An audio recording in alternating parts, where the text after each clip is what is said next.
It's your girl Tammy coming at you on this Wednesday with an encouraging word. Thank you so much for clicking on my channel. If you are new here, this is a Christian-based channel to just give you a word of encouragement on Mondays, Wednesdays, and Fridays to increase your faith and deepen your walk with God. So if that's something that you feel you'd benefit from, just subscribe below and you will get a daily word of encouragement 3 days a week. I'm just going to hop right back in. If you were with us on Monday, you know that we had started going over Psalm 91 and we got through verses 1 through 6. So we're just going to pick up at verse 7 and keep going down. Now on Monday, I did tell you that I would try to read it from a different version every time because I just love the way each version breaks it down a little bit more. So today we're going to be reading it out of the Passion Translation. And we're going to start at verse 7 that says, even in time of disaster, with thousands and thousands being killed, you will remain unscathed and unharmed. You will be a spectator as the wicked perish in judgment, for they will be paid back for what they have done. So in here, even when everything around you, others around you are being affected by calamity, it says thousands, thousands on one side, 10,000s on the other. It's not going to touch you. It's not going to come near you. It's not going to take you out. These calamities are not going to come near you. You're only going to sit back and watch. It says, as the wicked perish in judgment, you'll be a spectator, but none of these things are going to harm you. Verse 9 says, when we live our lives within the shadow of God Most High, our secret hiding place, we will always be shielded from harm. So when we look at this, again, this is almost like reminding us in verse 1, when we live our lives, so it's not a here one day, out the next. I might come in for a few days and then go out, maybe come back a couple of months later. No, this is an everyday continual. I am living within the shadow of God Most High. And it says when we do that, we will always be shielded from harm. Now, I want to just make a little clarification here, because even though we are shielded from that harm, it doesn't mean that harm won't try to come against us. It doesn't mean that you might not have circumstances or sicknesses or illnesses that try to come against you, but they're not going to prevail. It says, how then could evil prevail against us or disease infect us? When we stand on these promises, even if those things try to come against us, we can have the victory over them. We can conquer them.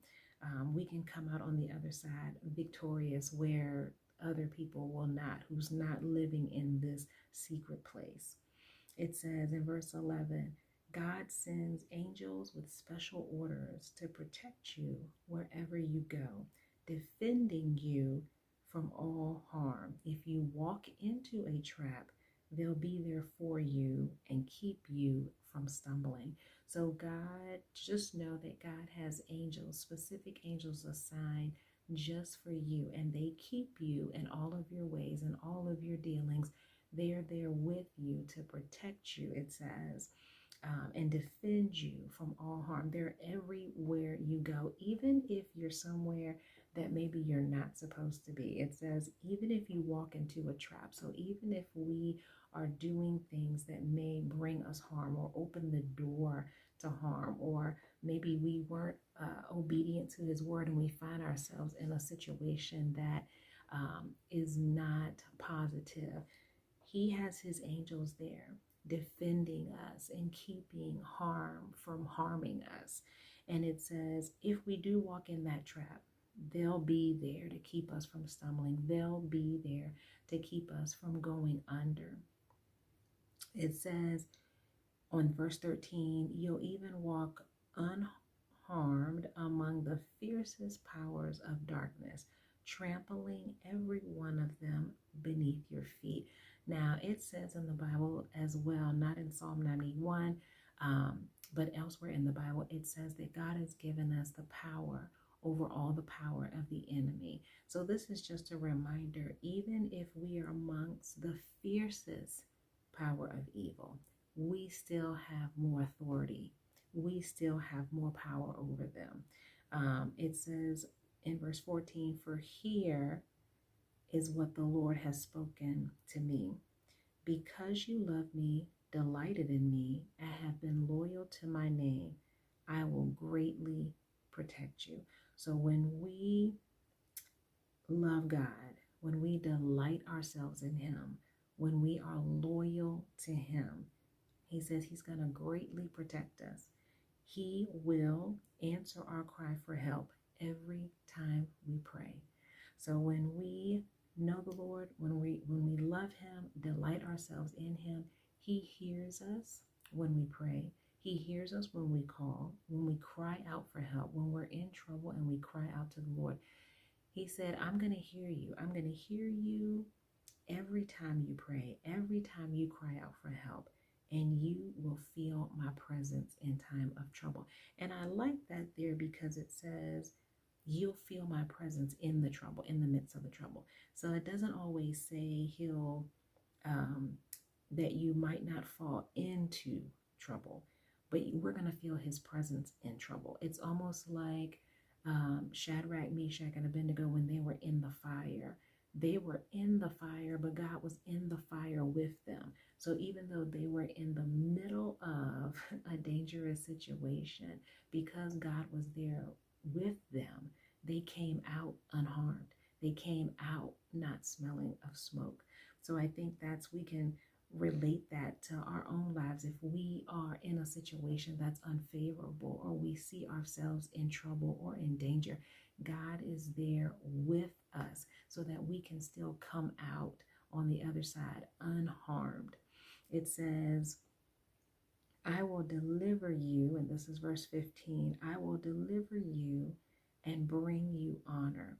I will satisfy you with a full life with all that I do for you, for you will enjoy the fullness of my salvation. I love that. I'm just going to read that again. This is verse 16. It says, I will satisfy you with a full life and with all that I do for you, for you will enjoy the fullness of my salvation. Now that word salvation is not just, being saved from hell or being saved and you're going to heaven. No, that salvation includes everything. It's healing, it's wholeness, it's deliverance, it's security, it's protection. That salvation covers so much more. And he says, you're going to enjoy the fullness of that. So we're going to enjoy the fullness of health,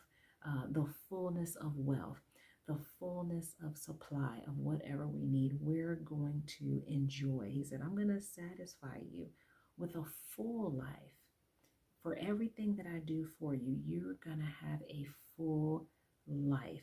So I want to encourage you today. We read through the second half there of Psalm 91, but it's just so good. This psalm is just so good. So I encourage you to pray this psalm, and you can read it in the Passion Translation, the Message Bible, the Amplified, the King James, and just read it in all different versions. But pray this and declare this over your life and over the life of your family on a daily basis, and you will be so blessed by it. So I hope this encouraged you. I hope this is something that you'll put in your repertoire to cover and protect, to cover over that protection of yourself and your families, and just increase your faith to know that God has you.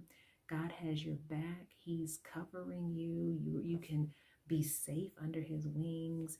He can be your refuge. He can be your strength. He can be your protector if you let him.